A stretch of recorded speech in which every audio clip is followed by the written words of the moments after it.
Hello. So, I was recording. No, I was editing. I was editing some recording that I had done. At this point, it's almost been 2 weeks since I recorded that. Wow. Time has flown by. And I have a little bit of a headache. But my voice, yeah, it sounds great. I was sick last week. I had a little sinus infection, and so my voice did not sound so great. And I did not have the energy to edit, stand in front of a screen and stare at it. Tick, tick, tick, tick. But I do now, so haha.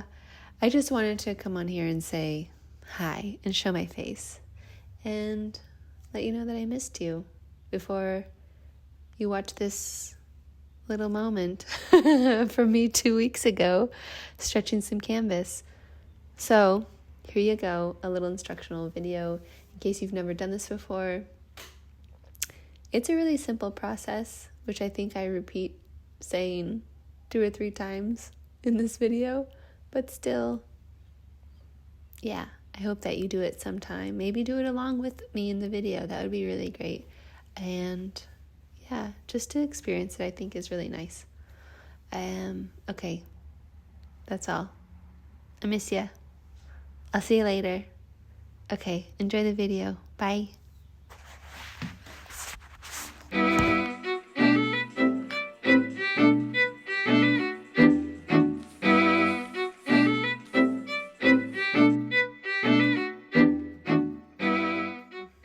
I think you remember last video or so I had gotten some of these stretcher bars, and as you can see, it's time to assemble.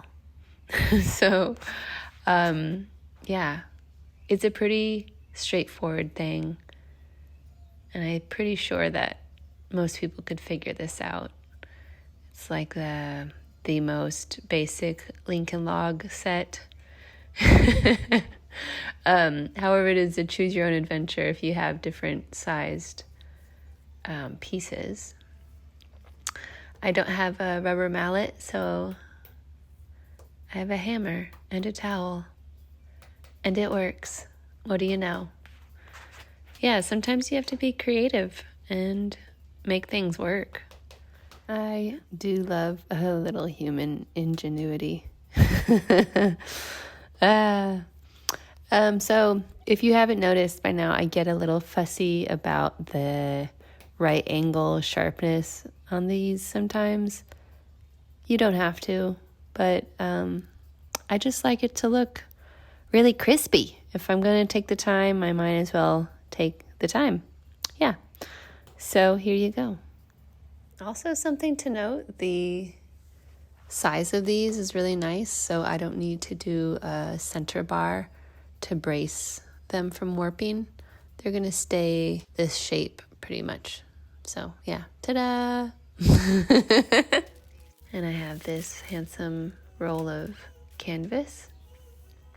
And I really just eyeball everything for how big the canvas is, just to make sure that it's going to wrap around the side easily, and I'm not going to strain my fingers to stretch it around it. I get to use these beautiful giant shears. Oh, what a joy. What a joy. When you can cut that fabric in a smooth, clean line. It is so satisfying. Yeah. So yeah, one of these, I don't know if you noticed, is only about 3/4 inch thick stretcher bars, while the other one is nearly 2 inch thick stretcher bars. So I have to make sure there's a little extra fabric to pull around. And I can save those extra scraps to play with the way paint will soak and saturate into it. It's always a fun experiment, because if you do or don't have a primed surface, it's going to react a little different. So having something to test that out with is always nice to have on hand. But yeah, we're going to save that. So I cut the canvas roughly about 3 inches extra. And I have 4 total. So I cut my 4 pieces and I secure my canvas back. I actually saved the plastic that it came in to make sure that it doesn't get dirty. Look at a lot of stretcher bars and there's going to be a little ribbed edge. You want to make sure that that edge that is flattest is going to be on the back, and you're going to have a little incline on the front so the canvas will wrap around it. So I usually only do an initial center staple on every side, pretty loosely, going from back to side to side from this point on, balancing it back out, stretching it, stapling it, and then going to the opposite side. I will end up having a staple every inch when I'm done, and I'll just keep rotating it around and around until I feel like it's tight enough. You can feel around the edges of it when you turn it over and feel if there's any divots in the fabric. If it's really loose on one particular side, I'll focus in on that one area or that one half or corner or what have you. And once you get to the corners, I do like to tuck the fabric. There's a little bit of a trick that you can tuck and fold a corner over. I don't know if you caught that. Here, I'll play it again on slow-mo. I believe this is also called, what's it called? Hospital corners, for those that are really savvy at making beds, where you tuck the sheet, or as in this case, the corner of the fabric inward, so that when you fold the fabric back over on the top, it's flat and flush to the corner. Staple that. I like to match them up so that the tuck is on the same side, and continue on. Stay calm and staple on, as they say. Tuck it in and you just fold it over. Tuck in the corner and fold over the fabric, so you hide that little crease. It's not a big deal. I don't know. Some people like to do that. Some people don't. This is how I was taught, and I think it looks really tidy, so that's just how I do it. And I like to mirror the corner again. Maybe tap in some staples that don't go in flush to the wood. Tuck and fold over. If you find that the staples have come up too close to that corner that you're trying to tuck so tightly, you might have to undo it. I love a challenge, so I will carry on and just staple it in. I also like to staple down any loose fabric, because when this does hang on the wall or hang wherever it's going to hang, I want it to be flush with the wall. So, again, keeping it tidy and tight.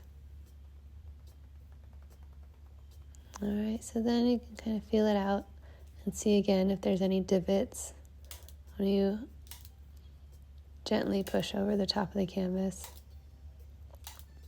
That's pretty good. I will get obsessive with the staples if allowed. And I have a whole box of staples, so guess what? I'm a little staple happy. Ta-da! Drop a quarter on it and watch it bounce. That used to be a test for these. When I first learned how to do this, was to drop a coin on it. I don't think that's really necessary. So if you notice, a lot of canvas has 2 sides to it. One has more texture, so it'll have the the herringbone pattern of the canvas, and the other side is less so. It's just the weave. Not all canvases like that. Ducked canvas included. Just look closely at it and see what side you like before you start. So when I do these initial very first couple of staples, I don't pull it too tightly to make the canvas ripple too much. In the event that I end up taking the canvas off of the stretcher bars, it has the tendency, it can shrink back down if you've overstretched it. I don't know if that's true or not. I usually leave it on the bars and don't take it off, but I don't know. I don't like to do it too tight. So yeah, just go to town. I find these thicker stretcher bars are harder to wrap the canvas around. I don't know. Maybe this is also because this is the second one in a row and it can be kind of straining on your fingertips if you don't have a canvas wrench, which is a very handy tool. Again, with those corners, it's easier to see on the big one. So yeah, again, tuck it in and just fold it over so that that crease is flushed with the corner of the wood. I think it looks more handsome. But some people just fold it over or don't really pay a lot of attention to the corner, and no one else does. It's totally up to you and what you like. Again, make sure that the fabric is pretty tight when you do decide to staple it in.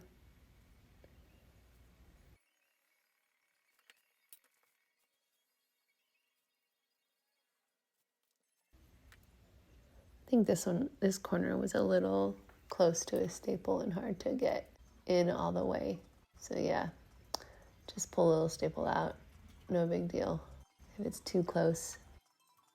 It's a pretty simple process, and I find that it makes for a more handsome, more professional, if I could say, canvas. It looks nicer, fancier, maybe even. Definitely looks more expensive, and it's not. I think there's something about that dedication. You just put a little extra time into something, and it can really make something look really nice.